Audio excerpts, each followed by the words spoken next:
اعوذ باللہ من الشیطان الرجیم، بسم اللہ الرحمن الرحیم۔ ناظرین کرام، السلام علیکم ورحمۃ اللہ وبرکاتہ۔ مسائل زندگی میں آپ کا استقبال ہے۔ آج ہمارے اسٹوڈیو میں مہمان حجت الاسلام جناب مولانا کمیل اصغر صاحب قبلہ جو پونا سے تشریف لائے ہیں، ہم ان کا خیر مقدم کرتے ہیں۔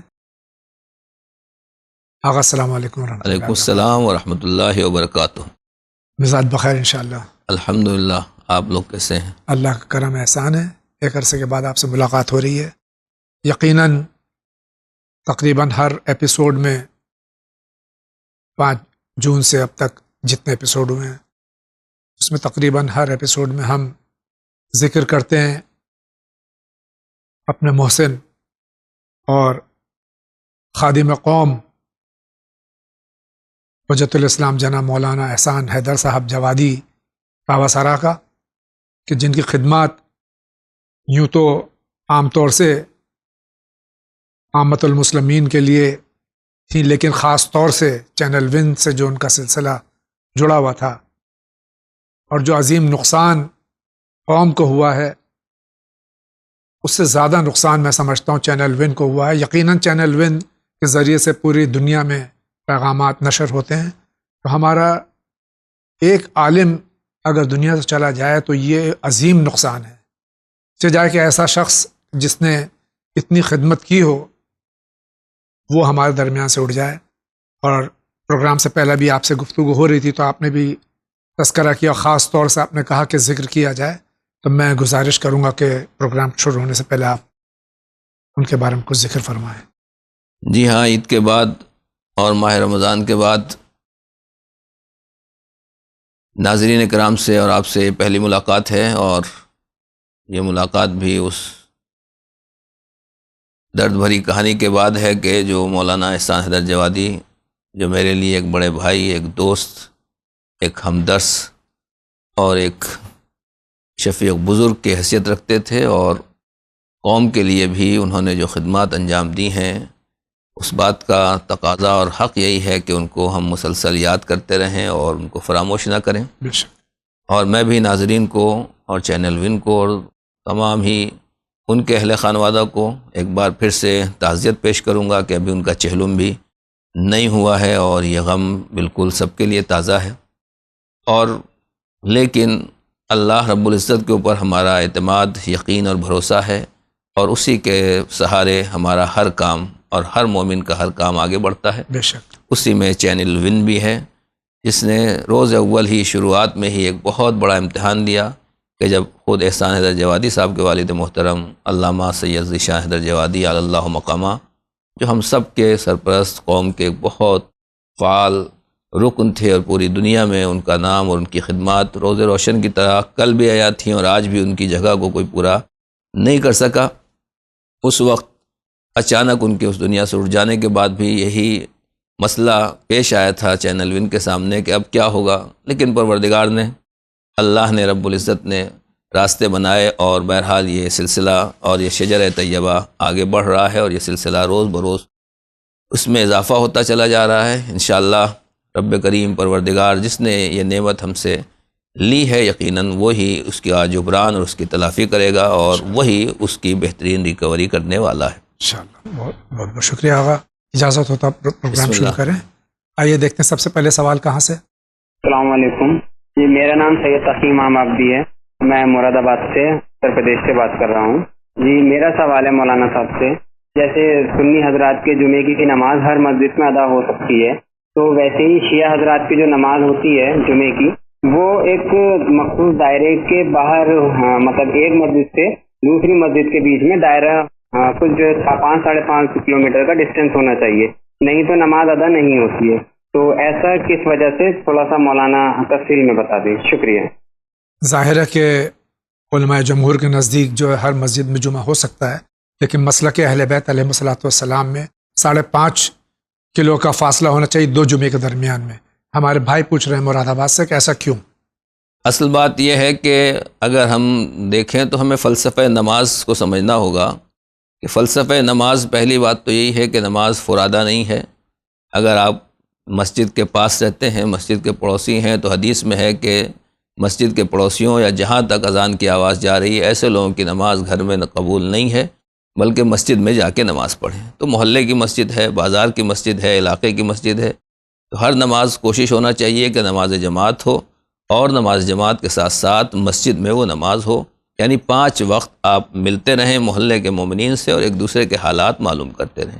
پروردگار نے پھر ہفتے کے طور کے اوپر ہر ہفتے ایک اجتماع رکھا، 5.5 کلومیٹر کا سرکل بنایا، تو اس طریقے سے جو یہاں سینٹر ہے 5.5 کلومیٹر ادھر 5.5 کلومیٹر ہے، یعنی 11 کلومیٹر دونوں طرف کا سرکل بنتا ہے تقریباً۔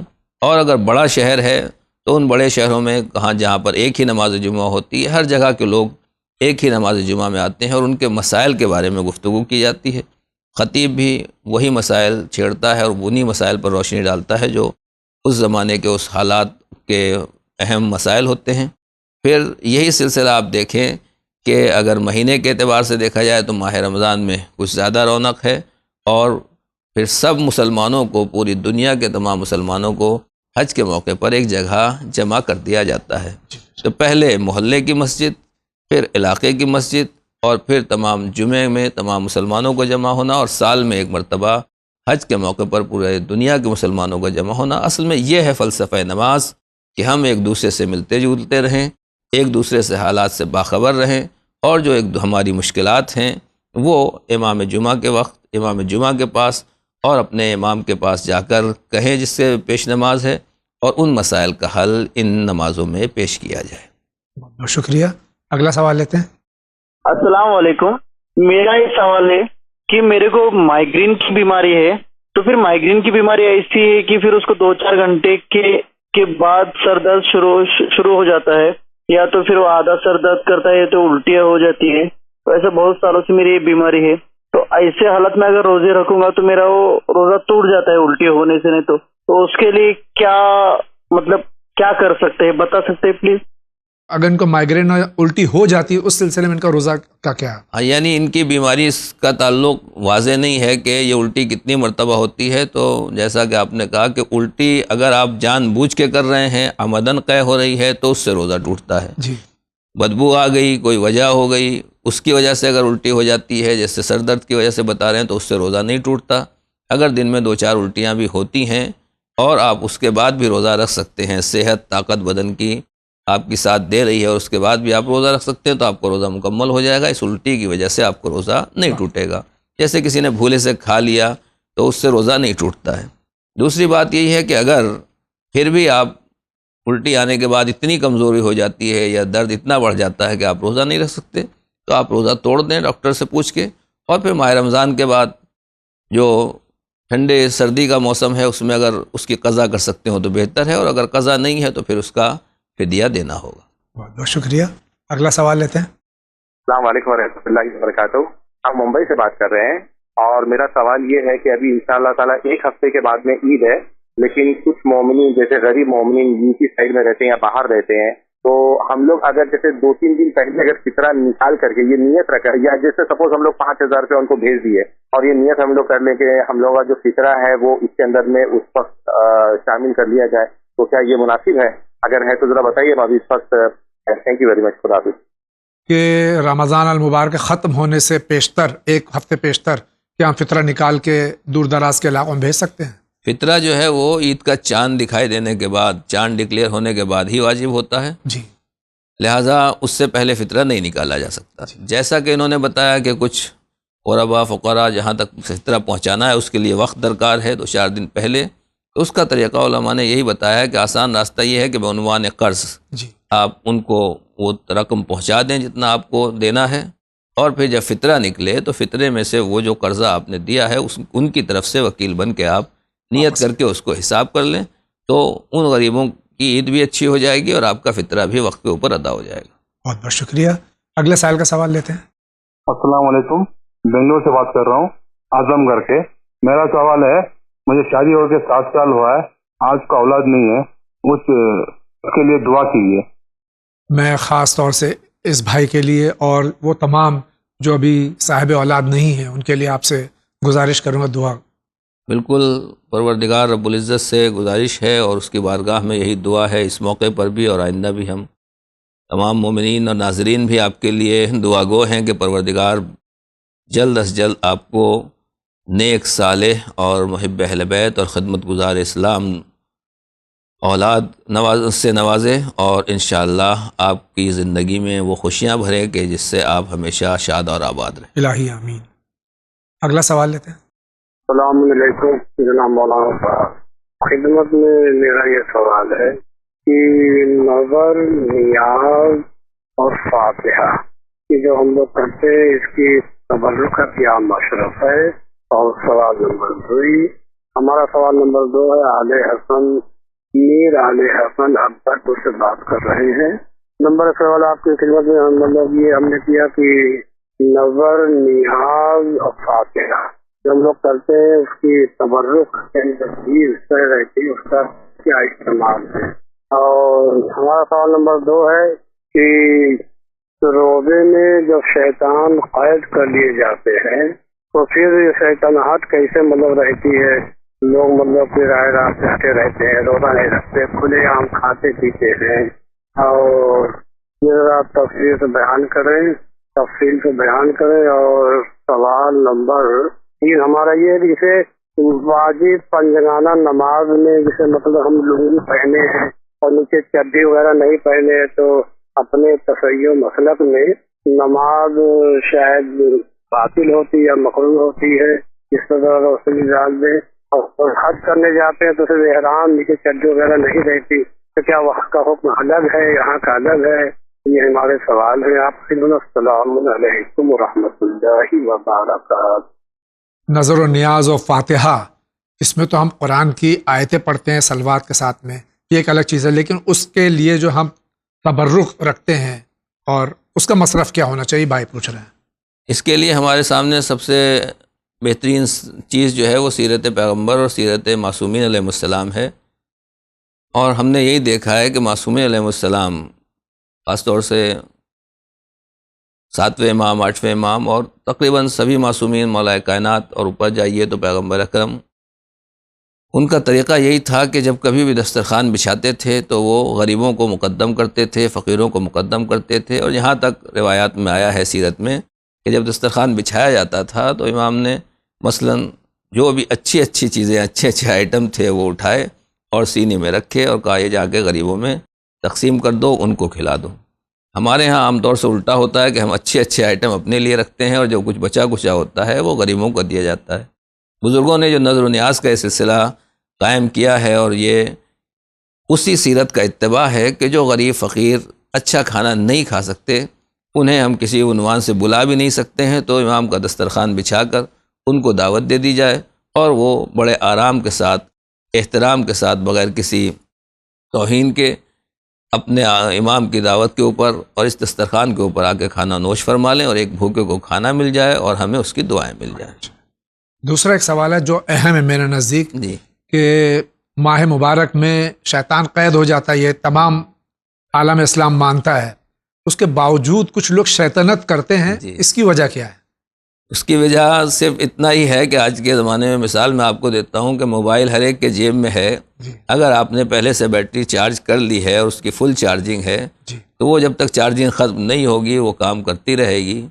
تو میں یہی کہتا ہوں کہ ماہ رمضان سے پہلے شیطان اپنے ان چیلوں کی بیٹری اتنی اور شیطنت کو اتنا چارج کر دیتا ہے کہ وہ کافی دنوں تک چلتی رہتی ہے، اور وہ جب تک ختم نہیں ہوگی تو ان کی شیطنت باقی رہے گی۔ شیطان قید رہتا ہے، مگر اس کے چیلوں کی بیٹری جو پہلے سے چارج ہوئی ہے اس کو تو بہرحال وہ اپنا کام کرے گی۔ تیسرا سوال بھائی کا یہ ہے کہ ہم جو اگر تہمت پہنتے ہیں، جس کو لنگی عام طور سے کہا جاتا ہے، دھوتی کہا جاتا ہے، تو اس کے اندر کیا انڈر گارمنٹ پہننا ضروری ہے نماز کے لیے؟ نماز میں جتنا مسئلہ ہے وہ صرف یہی ہے کہ ستر عورتیں جو شرم کی جگہ ہیں اس کو چھپانا نماز میں واجب ہے۔ چھپانا زمین سے، فرش سے یا دوسری چیزوں سے نہیں، ایک دوسرا دیکھنے والا، محترم دیکھنے والا ہے، اس سے چھپانا، یا اگر کوئی نہیں بھی ہے تو اگر آ جائے یا ایسا موجود ہو تو اتنی جگہ اگر چھپ جائے تو آپ کی نماز صحیح ہو جائے گی۔ اب بات رہی تہمت کی، احرام کی، یا کوئی بھی ایسا لباس جس کی وجہ سے اگر بدن زمین کو یا دوسرے حصے کو دکھائی دے رہا ہے تو اس میں کوئی حرج نہیں ہے، اور قرآن مجید میں بھی صاف طریقے سے ارشاد ہے کہ یا بنی آدم خذوا زینتکم عند کل مسجد، اے بنی آدم ہر مسجد میں آؤ تو سج دھج کر آؤ، یا اپنی اولاد اور بچوں کو ساتھ لے کر آؤ۔ تو نماز کی حالت میں ہمیں اچھے سے اچھا لباس پہننا چاہیے۔ اب وہ لباس کیا ہوتا ہے، وہ ہر علاقے کا اپنا مخصوص لباس ہے۔ جس علاقے میں جو لباس اچھا سمجھا جاتا ہے، اگر کسی علاقے میں تہمت دھوتی وغیرہ اچھا مانا جاتا ہے، وہاں کا لباس ہے، تو اس میں نماز پڑھنے میں کوئی حرج نہیں ہے، لیکن صاف ستھرا ہونا چاہیے اور اچھا ہونا چاہیے، اور بدن جتنا زیادہ سے زیادہ ڈھکا ہوا ہو وہ بہتر ہے۔ بہت بہت شکریہ۔ ان کا کیا سوال ہے دیکھتے ہیں۔ السلام علیکم، میرا نام ساجد علی ہے اور میں ممبئی سے بول رہا ہوں۔ میرا سوال ہے، بیٹھے تھے دوستوں کے ساتھ، اس میں غیر شیعہ بھی تھے اور شیعہ بھی تھے، بات چالو ہوئی تھی نماز کے کہ حضور رسول اللہ صلی اللہ علیہ وسلم کے زمانے میں نماز 5 ٹائم پڑھی جاتی تھی، آج آپ لوگ صرف 3 ٹائم اذان کر رہے ہو، صبح کی، ظہر کی، مغرب کی، باقی 2 ٹائم کی اذان کیوں نہیں کر رہے، جبکہ ظہر کا ٹائم ختم ہوتا ہے 4 بجے، 3:30 یا 3:45 بجے، اور مغرب کا ٹائم مغرب میں شاہی ہونے کے بعد ختم ہوتا ہے، تب عشاء چالو ہوتی ہے، تو تم ساتھ میں کیوں پڑھتے ہو؟ یہ میرا سوال ہے، مہربانی کا جواب دیجیے، میں ویڈیو بھی دیکھتے رہتا ہوں، شکریہ۔ جو آیت ہے بسم اللہ الرحمن الرحیم اقیم الصلاۃ لدلوک الشمس الی غساق اللیل والی آیت جو ہے وہ بھی 3 وقت کا اس میں قرآن الفجر کان کانا مشہودہ، یہ آیت موجود ہے قرآن مجید میں، اور مقتدر علماء اہل سنت نے اس کا جواب دیا ہے کہ یہ طریقہ صحیح ہے۔ اب یہ جو ہمارے بھائی کہہ رہے ہیں کہ 4 ساڑھے 4 بجے ظہر کا وہ ختم ہو جاتا ہے، یہ کس نے طے کیا؟ جی میں عرض کروں گا کہ پہلی بات تو یہی ہے کہ ہمیں سمجھنا چاہیے کہ دین اسلام جو ہے وہ صرف پیغمبر کے زمانے کے لیے نہیں آیا تھا، حضور سرور کائنات یہ دین لے کر آئے ہیں جو قیامت تک چلنے والا ہے۔ بے شک، خاص طور سے آج کے زمانے کی جو بزی لائف ہے، اور آپ خود جو بڑے شہروں میں جو لوگ رہتے ہیں ان کی زندگی جتنی بزی ہے، اس کے اعتبار سے اگر آپ دیکھیں تو حضور سرور کائنات نے اپنے زمانے میں جو 2 طریقے نماز کے بتائے تھے، جی، جو مشہور یہ ہے کہ ایک طریقہ بتایا تھا، نہیں ایک طریقہ نہیں تھا، 2 طریقے بتائے۔ ایک طریقہ یہ ہے کہ آپ الگ الگ نماز کو پڑھیں، ظہر کی الگ 1-2 گھنٹے کے بعد، عصر کے وقت پہ عصر کی، مغرب کی الگ، اور پھر عشاء 1-2 گھنٹے کے بعد جو عشاء کا وقت آتا ہے وقت فضیلت، اس میں عشاء کی، تو الگ الگ کر کے پڑھیں، یہ ایک طریقہ بتایا۔ اور حضور ہی نے اپنی زندگی میں دوسرا طریقہ یہ بھی بتایا کہ اگر ان دونوں نمازوں کو ملا کے پڑھنا چاہو تو ملا کے پڑھ سکتے ہو۔ خود سرکار نے دونوں طریقے سے اختیار کیا، آج بھی اس کا طریقہ یہ ہے، جاتے جاتے اس کا دلیل اور ثبوت بھی چھوڑ کے گئے کہ عرفات کے میدان میں ظہر عصر کی نماز حاجی سب ملا کے پڑھتے ہیں، چاہے شیعہ ہو چاہے سنی، حاجی سے اچھا اور اس وقت بہترین عبادت سے بڑی، حج سے بڑی عبادت اور سعادت کیا ہو سکتی جی۔ پھر مزدلفہ کے میدان میں آتے ہیں تو وہاں مغرب اور عشاء کی نماز تمام حاجی اہل سنت کسی بھی مسلک سے تعلق رکھتے ہیں وہ بھی ملا کے پڑھتے ہیں، تو آج تک یہ نمونہ موجود ہے۔ تو جو ہمارے بھائی اور ناظرین اور عوام نہیں جانتے ہیں وہ اختلاف کرتے ہیں، میرے اعتبار سے کہ اس میں کوئی اختلافی چیز نہیں ہے، یہ حکم اسلام ہے، حضور نے خود ہمیں سکھایا ہے۔ جی۔ اور خاص طور سے میں آپ کے لیے عرض کر دوں کہ صرف اعتراض کرنے سے بات نہیں ہوتی، اگر حقیقت دیکھا جائے تو اگر نماز ادا کرنا ہے تو نماز اگر ملا کے پڑھی جائے تو آسانی سے ادا ہو جاتی ہے۔ جو ہمارے بھائی الگ الگ نماز پڑھتے ہیں، ہم ٹرینوں میں، سفر میں، دوسری جگہوں کے اوپر دیکھتے ہیں کہ وقت نہ ہونے کی وجہ سے وہ نہیں پڑھ پاتے اور ان کی نماز قضا ہو جاتی ہے۔ تو قضا کرنے سے بہتر یہ ہے کہ جو حضور نے دوسرا طریقہ بتایا اس کے اوپر عمل کر لیا جائے اور نماز کو ادا طریقے سے پڑھا جائے۔ بہرحال یہ دونوں سنت رسول صلی اللہ بے علیہ شک وسلم۔ بے شک۔ بہت بہت شکریہ، آگے بڑھتے ہیں۔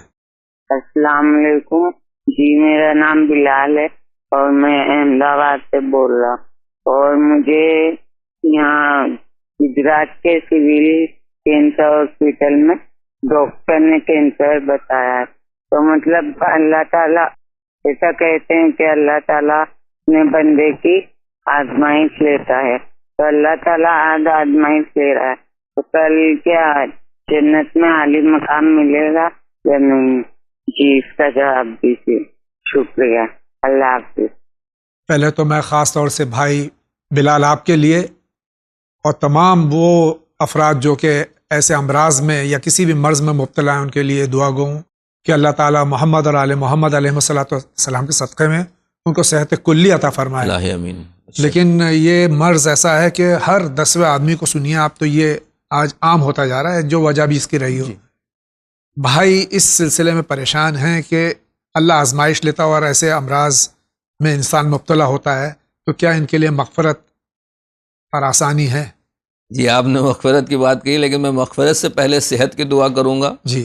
اور میرے سامنے ایسے مریض ہیں، خود میرے ایک دوست کلاس فیلو ہیں اور بھی عزیزوں میں ہیں کہ جن کے لیے تابوت کی تیاری ہو چکی تھی اور لوگوں نے کہا کہ بس تابوت اور قبر کا انتظام کر لیا جائے. ڈاکٹر نے جواب دے دیا اور آج الحمدللہ وہ ٹہل پھر رہے ہیں اور بالکل صحت و سلامتی کے ساتھ اپنے کام انجام دے رہے ہیں.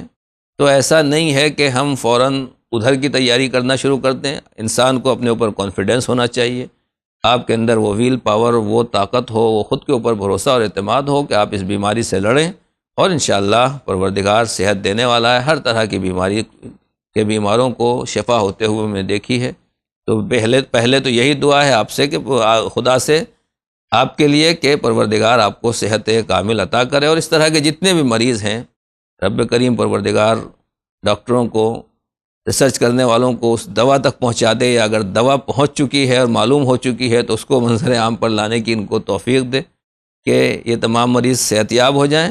اور دوسری بات یہ ہے کہ پھر اگر بیماری میں انسان دنیا سے جاتا ہے تو یہ امتحان ہے یقیناً، اور جو اس امتحان کے اوپر صبر کر رہا ہے، شکر کر رہا ہے پروردگار کا، تو یقیناً اس کی مغفرت حتمی ہے. پروردگار بخشنے والا اور رحیم بھی ہے اور کریم بھی ہے. بہت بہت شکریہ. آگے بڑھتے ہیں. السلام علیکم، میرا نام سلمان خان ہے، فرام میں رامپور یو پی انڈیا کا رہنے والا ہوں. میری والدہ پوچھ رہی ہیں قرآن میں جو 14 سجدے ہیں وہ کس طرح کیے جاتے ہیں؟ پہلی بات تو میں یہ نئے جڑنے والوں سے خاص طور سے ناظرین سے عرض کر دوں کہ جب آپ کا ٹیلی فون لگ جائے برائے مہربانی ٹی وی سیٹ کو میوٹ کر دیجئے، پیچھے کے ڈسٹربنس کو ختم کر دیجئے تاکہ واضح طور سے آپ کا سوال سمجھ میں آئے. بہرحال بھائی نے سوال کیا کہ ان کے والدہ پوچھ رہی ہیں کہ 14 جو سجدے ہیں اس میں 4 واجب ہیں، اس کا طریقہ کیسا ہے ادا کرنے کا قرآن مجید؟ جی قرآن مجید میں جو 4 واجب سجدے ہیں، ان واجب سجدوں میں 14 سجدوں میں سے 4 سجدے واجب ہیں. واجب سجدوں میں اپنی پیشانی کو اس چیز کے اوپر رکھنا ضروری ہے جس کے اوپر سجدہ کرنا صحیح ہے، جیسے مٹی، لکڑی یا اور دوسری چیزیں، اور یہ واجب ہے. اور اس کے ساتھ ساتھ بہتر مستحب یہ ہے کہ اعضائے سجدہ یعنی پیشانی، دونوں ہتھیلی، دونوں گھٹنے اور پیر کے دونوں انگوٹھے، جیسے آپ نماز میں سجدہ کرتے ہیں، اس کو بھی زمین پہ رکھا جائے. اس کے علاوہ اگر مستحب سجدہ ہے تو مستحب سجدے میں بھی آپ اسی طریقے سے سجدہ کریں تو بہتر ہے. لیکن اگر مستحب سجدے میں آپ نے خالی پیشانی جھکا کے کتاب کے اوپر یا ٹیبل کے اوپر پیشانی رکھ دی اور سجدے کا اشارہ کر دیا تو وہ بھی کافی ہے اور آپ کا سجدہ ہو جائے گا. ایک بات اور وضاحت کر دوں ساتھ میں اپنے ناظرین کے لیے کہ آغا سستانی مدث اللہ فرماتے ہیں کہ اگر آپ آیت سجدہ پڑھ بھی رہے ہیں، سن بھی رہے ہیں، جیسا کہ ماہ رمضان میں عام طور سے قرآن خوانی ہوتی ہے یا کہیں بھی قرآن خوانی ہو رہی ہے، کوئی پڑھ بھی رہا ہے اور سن بھی رہا ہے، ایک آدمی پڑھ رہا ہے اور ساتھ میں دوسرے لوگ بھی قرات کر رہے ہیں، تو سننے کے لیے بھی ایک سجدہ کرے اور پڑھنے کے لیے بھی ایک سجدہ کرے. یعنی احتیاط یہ ہے کہ آیت سننا اور پڑھنا ایک ساتھ پڑھیں گے، اگرچہ اسی وقت سن بھی رہا ہے اسی وقت پڑھ بھی رہا ہے، تو احتیاط یہ ہے کہ ایک سجدہ پہلے کر لیا اور دوسرا سجدہ بعد میں کر لے. سجدے میں ذکر کی کوئی خاص قید نہیں ہے، لیکن اس کے لیے ایک دعا ہے لا الہ الا اللہ حقا حقا لا الہ الا اللہ ایمانا و تصدیقا.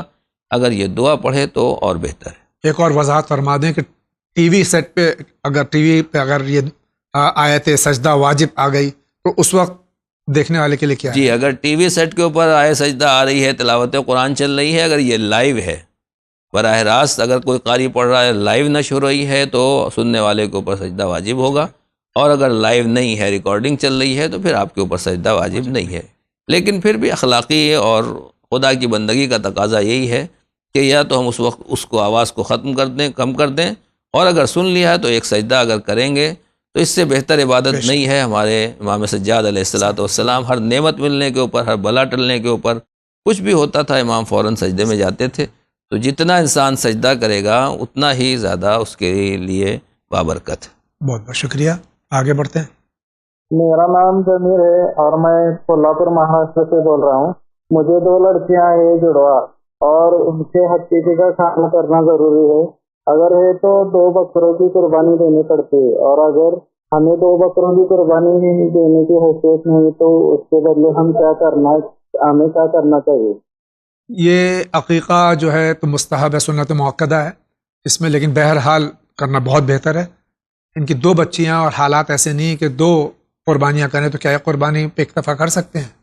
ایک بچے کے لیے اور ایک انسان کے لیے ایک ہی قربانی ہوگی، دو قربانی یعنی ایک قربانی سے کم نہیں ہو سکتی اور زیادہ بھی نہیں ہوگی، ایک ہی قربانی کرنا ہوگی۔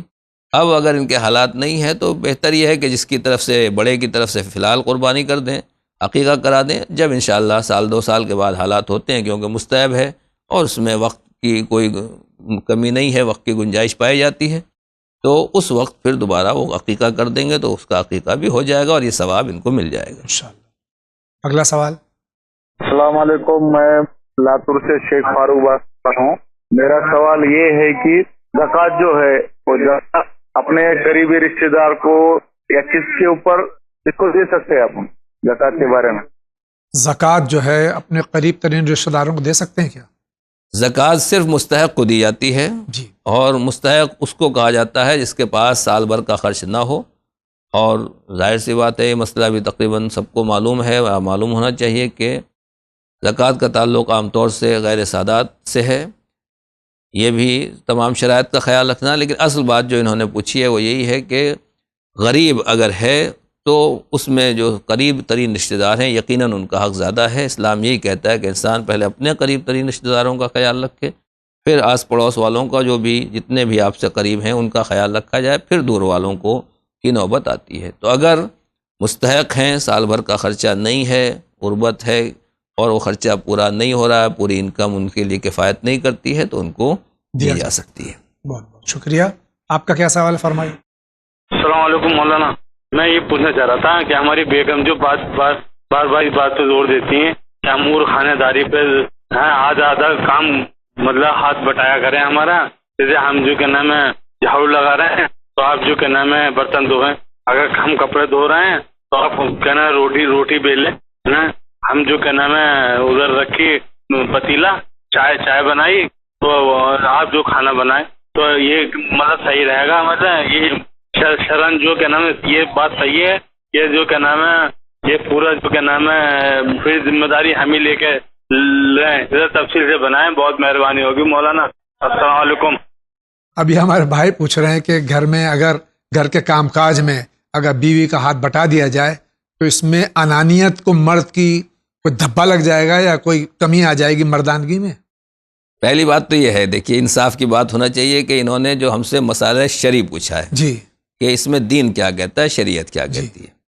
ہم اپنے گھر میں کیا کر رہے ہیں، کیا ہو رہا ہے، وہ سب اپنی جگہ کے اوپر، لیکن ہمیں اصل شریعت اور دین دیکھنا ہے۔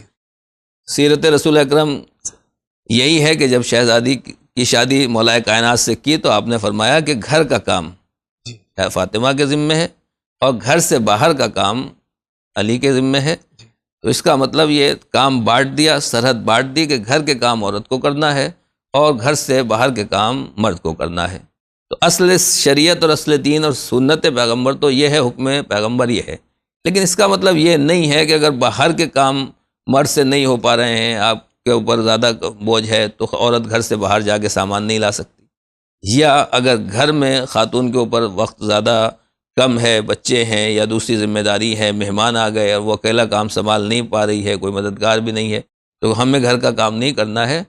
اصل کام بٹے ہوئے ہیں، لیکن جہاں جس کو مددگار کی ضرورت ہوگی اور اس سے کام پورا نہیں ہو رہا ہے تو پھر وہاں اس کی مدد کرنا، یہ سیرت پیغمبر بھی ہے، اور امیر المومنین بھی شہزادی کا ہاتھ بٹایا کرتے تھے اور دوسرے ائمہ طاہرین بھی اپنے گھر میں کام انجام دیتے تھے۔ ہاں بس یہ ہے کہ میں اتنا ہی کہوں گا کہیں ایسا نہ ہو کہ کام اصل کرتے کرتے سیٹ چینج ہو جائے کہ آپ اصل بن جائیں اور وہ آپ کے ہیلپر بن جائیں، یہ نہیں ہونا چاہیے۔ یہ غلط ہے خواتین کے لیے کہ آپ اصل گھر کی ذمہ داری خواتین کی ہے تو مرد کو ہیلپر کے طور پہ رکھیں، اصل کام خاتون کا ہے۔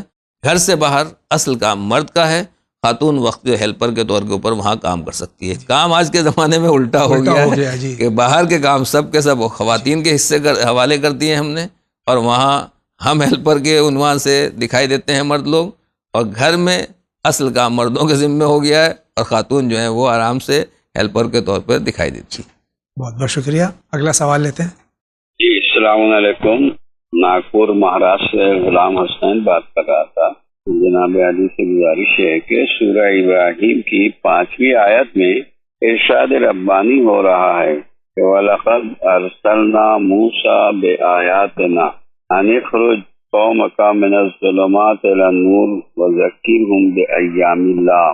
ترجمہ یوں ہے کہ اور ہم نے موسیٰ علیہ السلام کو اپنی نشانیاں دے کر بھیجا تاکہ اپنی قوم کو تاریکیوں سے روشنی کی طرف نکال لائیں اور ایام الہی کا ذکر سناؤ۔ جناب علی سے گزارش یہ ہے کہ آیاتنا سے کیا مراد ہے کہ کون کون سی نشانیاں دے کر بھیجا جناب موسیٰ کو، اور یہ ایام الہی کون کون سے دن ہیں، انشاءاللہ تعالی جواب عنایت فرمائیں گے۔ امیر دعاؤں کی گزارش، فقط والسلام۔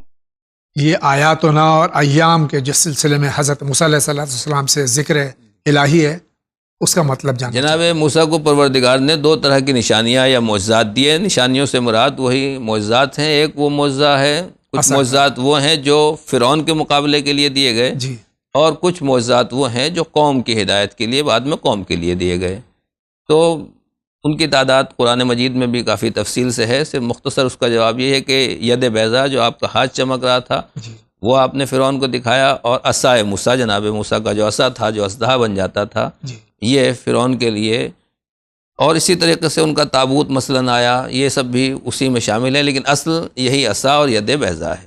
پھر قوم کے لیے جناب موسیٰ نے پتھر پر ڈنڈا مارا، اس سے پانی نکلا، دریا میں ڈنڈا مارا، وہی عصا مارا، اس سے راستے بن گئے، کوہ طور بلند ہو گیا، یا اسی طریقے سے پروردگار عالم نے بنی اسرائیل کے اوپر نعمتیں نازل کیں، یا ان کے اوپر طرح طرح کے کھانے یا دوسری چیزیں نازل کیے۔ تو جو بھی پروردگار نے ان کو نعمتیں نازل کی ہیں، یہ سب، یا جناب موسیٰ نے خود پروردگار عالم سے جو گفتگو کی ہے، یہ وہ چیزیں ہیں جو آیات الہیہ میں سے ہیں، اور قوم کے لیے ایک طرح سے یہ معجزہ ہے۔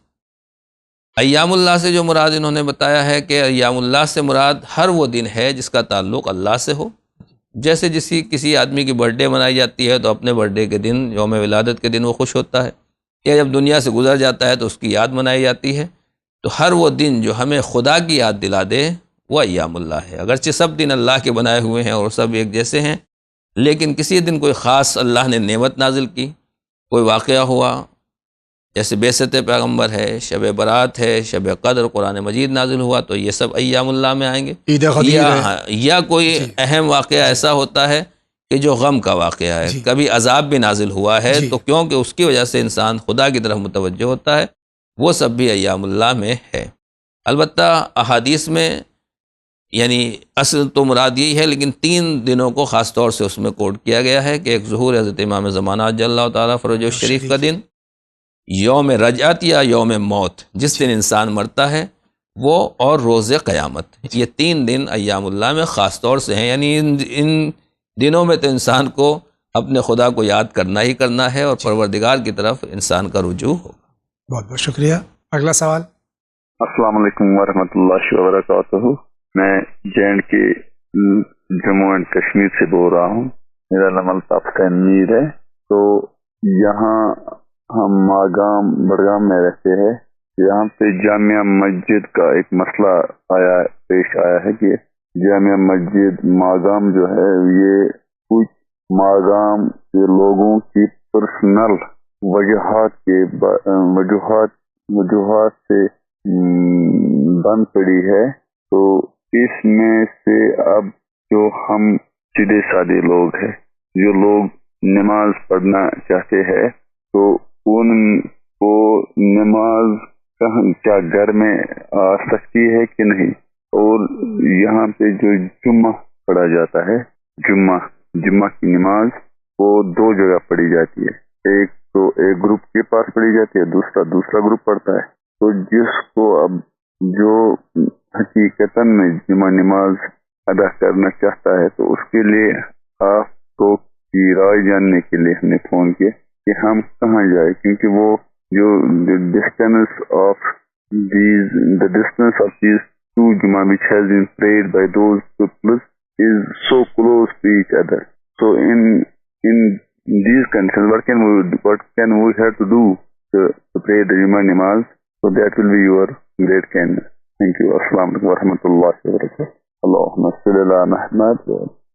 وہاں مقامی مسئلہ ہے یہ، یہاں اگر آپ کے علم میں ہو اور 2 جمعے ہو رہے ہیں اگر 5.5 کلومیٹر کے ڈسٹینس کے اندر ہو رہے ہیں تو یہ بھی ایک افسوسناک بات ہے. اس سلسلے میں کیا فرمائیں؟ اتنا تو ہر مسلمان جانتا ہے، مسلمان نہیں، مسلم غیر مسلم کوئی بھی کسی مذہب والا ہو، اگر آپ اس سے پوچھیں کہ ظلم کرنا کیسا ہے تو وہ کہے گا کہ بدترین چیز ہے، اور کوئی نہ ظلم کو برداشت کرتا ہے، نہ پسند کرتا ہے، اور نہ کوئی اچھا کہتا ہے. ظالم بھی اگر ظلم کرتا ہے تو کچھ نہ کچھ بہانے بناتا ہے، مگر ظلم کی بہرحال مذمت کرتا ہے. تو ایک تو معمولی ظلم بھی اگر کوئی کرتا ہے وہ اس کو کوئی قبول نہیں کرتا، اس کی مذمت کرتا ہے. قرآن مجید میں چند جگہوں کے اوپر ایک لفظ آیا ہے ازلم. ازلم کا مطلب ہوتا ہے کہ جو سب سے زیادہ ظلم کرنے والا، سب سے بڑا ظالم، سب سے بڑا ڈکٹیٹر، دہشت گرد، جو بھی آپ کی زبان میں کہیے. تو قرآن مجید کہتا ہے کہ فمن اظلم ممن منع مساجد اللہ. اللہ اکبر. اس سے بڑا ظالم کون ہے کہ جو اللہ کی مسجدوں میں لوگوں کو عبادت کرنے سے روکے.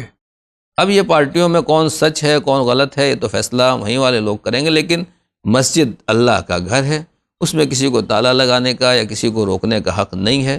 جب مسجد بن گئی تو پھر بہرحال اس کو کھلے رہنا چاہیے، اور اگر کوئی بھی روک رہا ہے کسی کی ذات کی وجہ سے، آپسی اختلافات، ناسمجھی، جو کچھ بھی ماحول ہیں، جو کوئی بھی اس میں رکاوٹ بن رہا ہے، قرآن کی نظر میں وہ ازلم ہے، ظالم نہیں ہے، ازلم ہے. چند جگہوں کے اوپر خاص چند لوگ ہیں جن کو قرآن نے ازلم کہا ہے، سب سے بڑا ظلم کرنے والے، ان میں سے یہ بھی شامل ہیں. لہٰذا میں یہی کہوں گا اور گزارش کروں گا ایک طالب علم ہونے کے ناطے کہ اس طرح کے مسائل کو بالکل ہوا نہ لگنے دیں، اور آسانی کے ساتھ مل بیٹھ کے اس کو نپٹا لیں، اور اللہ کی مسجد اور گھر جو ہے وہ ہر نمازی کے لیے ہمیشہ کھلا رہنا چاہیے. ہم ہی اگر مسجدوں میں تالے لگائیں گے یا پابندی لگائیں گے تو دوسرے تو آج پہلے ہی آگے ہیں، اور وہ تو اس کے منتظر ہیں کہ کس طریقے سے ذکر خدا کو ختم کیا جائے. رہی نماز جمعہ کا مسئلہ، اگر نماز جمعہ کا ثواب ہے تو میں تو نہیں کہہ سکتا کہ آپ کون سی نماز جمعہ میں شریک ہوں. اگر شرائط کے ساتھ نماز جمعہ ہو رہی ہے تو اصل مسئلہ یہ ہے کہ جو نماز پہلے ہو جائے گی، پہلے شروع ہو جائے گی، وہ نماز صحیح ہوگی اور دوسری نماز باطل ہوگی. اس کے لیے بھی افسوس کا مقام یہی ہے کہ نماز پڑھانے والے بھی، ظاہر سی بات ہے، نماز پڑھانے والے عالم کے لیے عادل ہونا ضروری ہے، اور یہ شرط ہے نماز جمعہ کے لیے خاص طور سے کہ اپنی عدالت اس کے نزدیک خود ثابت ہو. اب جو لوگ، دونوں لوگ اس طریقے کی نماز پڑھا رہے ہیں، میری سمجھ میں نہیں آتا کہ کس طریقے سے وہ لوگ، ان کی غیرت، ان کی امامت اور ان کی عدالت اس بات کا تقاضا کرتی ہے کہ شریعت کو مذاق بنایا جائے اور اس کا حل ہم نہ نکال سکیں. اللہ اکبر. بہت بہت شکریہ آغا. اسی کے ساتھ میں اگلا سوال لیتے ہیں. میں ضلع پالا سے بات کر رہی ہوں، ممبئی سے. میرا نام ہے حسینہ. میرا سوال ہے کہ میرے ہسبینڈ کو ہے نا ایسا لگتا ہے کہ سب آگے والے، آجو باجو والے، دوست برادر سب میرے دشمن اور میرا برا چاہتے ہیں. اکا دن وہ برائی کرتے رہتے ہیں. تو اس کے لیے کیا کرنے کا؟ کچھ دعا کے کچھ مجھے بتائیے آپ. مختصر کر دوں سوال کو کہ ان کے شوہر جو ہے مرض الشک میں مبتلا ہو گئے ہیں، ہر ایک کو دشمن سمجھتے ہیں، اس کے لیے کوئی دعا چاہتی ہیں؟ یہ دعا سے پہلے دوا کی بھی ضرورت ہے. ایسے عام طور سے ذہن میں، دماغ میں جو کچھ اس طرح کی کمی ہو سکتی ہے، کچھ کوئی شوق لگ سکتا ہے، یا کسی طریقے سے کوئی کسی سے نقصان، گھاٹا، یا کوئی ایسا حادثہ پیش آ گیا جس کی وجہ سے دل میں ہمیشہ ہر ایک کی طرف سے نفرت بیٹھ گئی ہے، تو اس کے لیے پہلے ڈاکٹر کو دکھائیں، اور کچھ تھوڑا بہت علاج، سر میں مالش وغیرہ، تیل لگانے کی وجہ سے اس سے بھی فائدہ ہو سکتا ہے، یا وہ غذائیں دی جائیں جس کی وجہ سے سر میں تری آئے. اور جب صحت اچھی ہوگی تو انسان کے ذہن سے اس طرح کے خیالات خود بخود نکل جائیں گے. اور پھر بھی دعا کا طریقہ یہی ہے کہ سورہ حجرات میں پروردگار نے خود مسلمانوں مومنوں سے کہا ہے کہ بعض گمانوں سے بچو، کہ اکثر گمان جو ہوتے ہیں، ان بعض الظن اسم، بعض گمان جو ہوتے ہیں وہ گناہ ہوتے ہیں. تو دوسرے کے بارے میں ہم یہ سوچیں کہ وہ ہمارا دشمن ہے، یہ تمام چیزیں، خیالات وہ ہیں کہ جو گناہ کی حیثیت میں آتے ہیں. اگر انسان گناہ کو سمجھتا ہے تو پھر دوسروں کے بارے میں اس طرح کے خیالات نہیں کرے گا. بہت بہت شکریہ. اگلا سوال. السلام علیکم ورحمۃ اللہ وبرکاتہ. کیا سے بول رہا ہوں. میرا سوال یہ ہے کہ آج کل کے جو لوگ، اللہ تبارک و تعالیٰ نے جسے دولت سے نوازا ہے، جو آج کے دن غریبوں کو، مطلب یہ کر کے غریبوں کو نہ دیکھ کر کے اپنے فیملی والے کو، اپنے گھر والے کو جو مہنگا مہنگا کپڑا اور مہنگا زیورات بناتے ہیں، اور دکھاوے کے لیے جو لوگ یہ کرتے ہیں، وہ کرتے ہیں، وہ کس حد تک صحیح ہے؟ بھائی اس کا مجھے جواب چاہیے. کہ دوسروں کو دکھانے کے لیے، غریبوں کا دل دکھانے کے لیے اگر کوئی ایسا کام کرے کہ اپنے لیے یا اپنے گھر والوں کے لیے بہترین لباس، بہترین غذا کا انتظام کرے، دوسروں کو جلانے کے لیے، دوسروں کو نیچا دکھانے کے لیے جو کمتر ہیں، تو ایسے لوگوں کے بارے میں شریعت کیا کہتی ہے؟ اللہ نے، پروردگار عالم نے جو ہمیں دولت اور نعمت دی ہے، مالک یہ کہتا ہے کہ اس کو چھپانا کر نہ رکھو، اس کو لاکروں میں نہ رکھو، اس کا اظہار ہونا چاہیے۔ پہلی بات تو یہ ہے کہ جو نعمت احادیث میں آیا کہ اللہ نے جو نعمت دی ہے اس کا اظہار کرو، اس کو سامنے لاؤ۔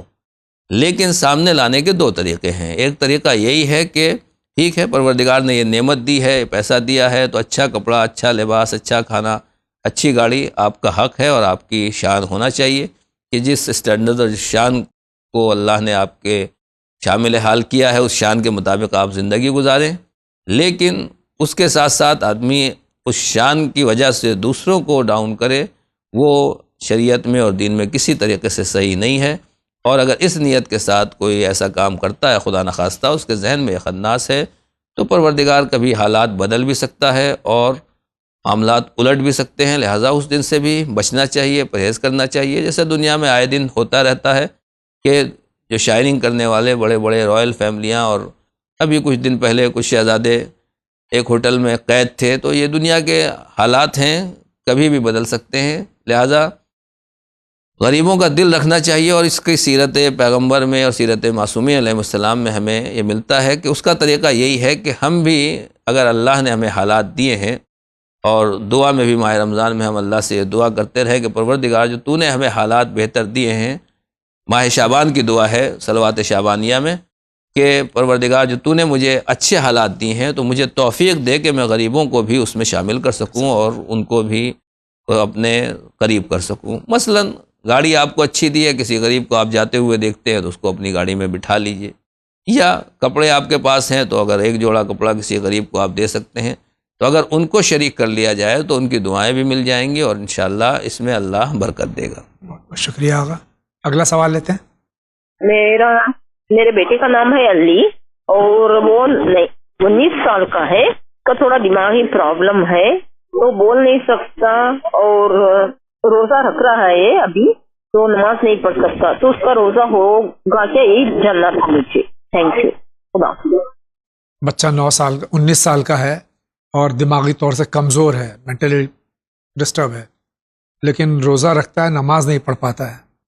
روزہ اور نماز ہر بالغ اور عاقل کے اوپر واجب ہے۔ پہلی بات، اگر یہ بالغ تو یقیناً ہے عمر کے اعتبار سے، اگر عاقل کی فہرست میں آتا ہے، اس کیٹیگری میں آتا ہے، تو اس کے اوپر روزہ واجب ہے، جیسا کہ وہ رکھ رہا ہے تو پروردگار انشاءاللہ قبول کرے گا اس کو۔ نماز کے سلسلے میں بھی اگر جتنا ہم اس کو نماز سکھا سکتے ہیں اور وہ سیکھ سکتا ہے تو اتنی نماز اس کو سکھا دی جائے، اور اگر پڑھ لے تو بہتر۔ جس طریقے سے روزہ رکھوایا جا رہا ہے اسی طریقے سے نماز بھی سکھائی جا سکتی ہے۔ لیکن اگر واقعاً ذہنی طور کے اوپر ایسا ہے کہ یاد نہیں کر پا رہا ہے یا نہیں پڑھ سکتا ہے اور معذور ہے ذہنی اعتبار سے، تو اس کے اوپر نماز واجب نہیں ہو۔ بہت بہت شکریہ، آگے بڑھتے ہیں۔ السلام علیکم مولانا صاحب، ہم سیوان سے بول رہے ہیں۔ ہمارا سوال یہ ہے کہ تیسری اور چوتھی رکعت میں الحم کا سورہ واجب ہے یا نہیں؟ السلام علیکم۔ ہمارے یہاں تیسری اور چوتھی رکعت میں مسلک اہل بیت میں سورہ حمد یا تسبیحات اربع، تو کیا سورہ حمد پڑھنا واجب ہے؟ بہتر یہ ہے کہ تیسری اور چوتھی رکعت میں تسبیحات اربع یعنی سبحان اللہ والحمد للہ ولا الہ الا اللہ واللہ اکبر، یہ 3 بار پڑھے، اور اگر تسبیحات اربع نہیں پڑھ رہا ہے تو سورہ الحمد بھی مکمل سورہ بسم اللہ کے ساتھ سورہ الحمدللہ رب العالمین بھی پڑھ سکتا ہے، لیکن بہتر یہی ہے کہ تسبیحات اربع پڑھی جائے۔ بہت بہت شکریہ۔ آپ کا کیا سوال ہے؟ السلام علیکم، میں لکھنؤ سے بول رہا ہوں، میرا نام سید ناصر رضوی ہے۔ آپ سے سوال یہ ہے کہ جو سلام عرض کرتے ہیں تو کیا جواب ادھورا دیتے ہیں، کیا وہ صحیح ہے یا پورا جواب دینا چاہیے؟ خدا حافظ۔ سلام کا جواب کس طرح دینا چاہیے، ادھورا یا پورا؟ قرآن مجید میں ہے کہ اگر تمہیں کوئی سلام کرے تو مثلہا، یا تم اس کا سلام جو ہے اس کا جواب اس کے برابر دو یا اس سے بہتر طریقے سے دو۔ اگر سامنے والا کہہ رہا ہے السلام علیکم تو آپ بھی کہیے علیکم السلام، یا اس سے زیادہ یا اس کے برابر آپ ثواب چاہتے ہیں تو کہتے ہیں علیکم السلام ورحمۃ اللہ وبرکاتہ۔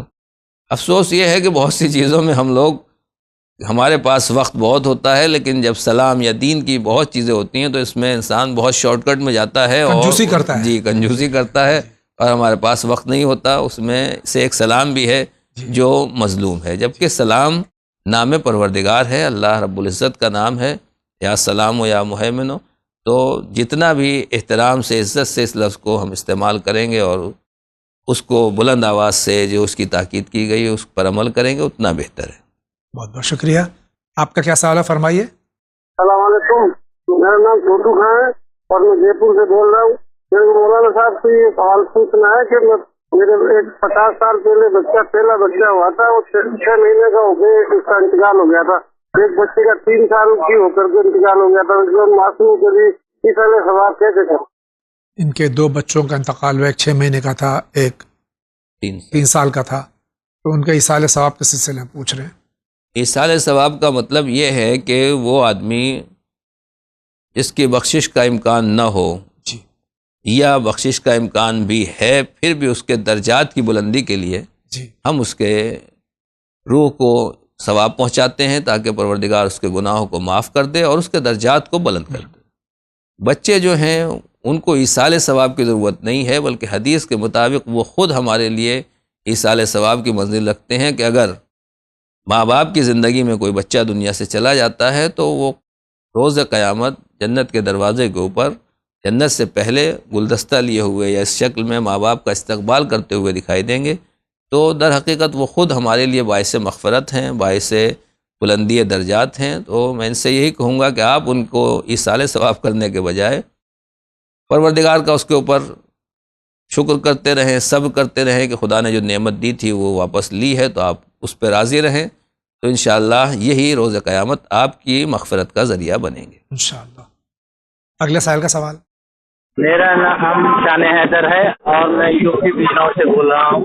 میرا سوال یہ ہے کہ میں اپنے وطن سے رمضان کے دوران چلا ہوں.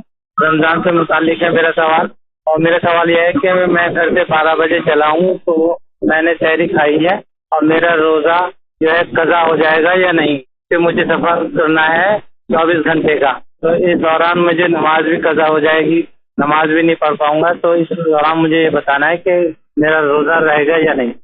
جہاں تک انہوں نے نماز کا ذکر کیا کہ نماز نہیں پڑھ پاؤں گا، وہ تو خیر سوال غلط ہی ہے. لیکن جہاں تک روزے کا سوال ہے کہ زوال سے پہلے انہوں نے سفر کیا اپنے وطن سے. جی شان حیدر صاحب سے میں یہی کہوں گا کہ 12 بجے کوئی چیز نہیں ہوتی ہے شریعت میں. شریعت میں اصل چیز ہے زوال. جی جب آدھا دن سورج جس ٹائم نکلتا ہے اور جس ٹائم ڈوبتا ہے، جہاں کہیں بھی دنیا میں آپ ہوں، سورج نکلنے کا ٹائم اور سورج ڈوبنے کے ٹائم کے درمیان جو آدھا وقت ہوتا ہے جسے زوال آفتاب کہتے ہیں، اس سے پہلے اگر 5 منٹ پہلے بھی آپ نے سفر شروع کیا ہے اور حد ترخص سے آپ باہر نکل گئے تو آپ کا روزہ قصر ہو جائے گا. گناہ نہیں ہے، ماہ رمضان کے بعد اب آپ قضا کر لیں گے. لیکن اگر حد ترخص تک آپ پہنچے اور اس کے بعد زوال ہو گیا اور زوال کے بعد آپ حد ترخص سے نکلتے ہیں تو یہ آپ کا روزہ صحیح ہوگا. آپ کو یہ طے کرنا ہے کہ جس جگہ آپ تھے اس وقت زوال کا صحیح وقت کیا تھا. تو بعض علاقوں میں 12 بجے جیسا کہ انہوں نے کہا ماہ رمضان میں زوال ہو رہا تھا، اگر ان علاقوں میں تھے تو روزہ صحیح ہے، اور اگر زوال سے پہلے نکلے ہیں تو پھر ماہ رمضان گزر چکا ہے، اس کی قضا کر لیں. جہاں تک نماز کا کہ نماز نہیں پڑھ سکتا قضا، تو نماز تو ہر حال میں پڑھنا ہے ان کو.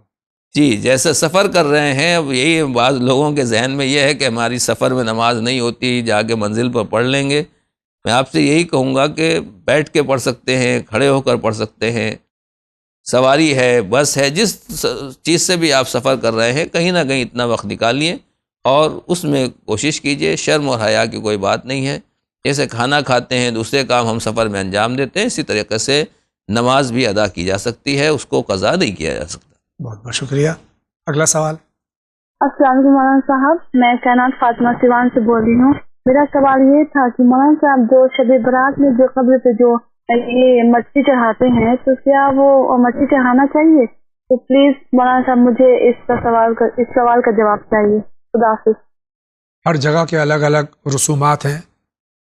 شب برات میں جو ہے قبر پہ سیوان میں ان کے یہاں کوئی رسم ہے کہ مٹی قبروں پہ ڈالتے ہیں.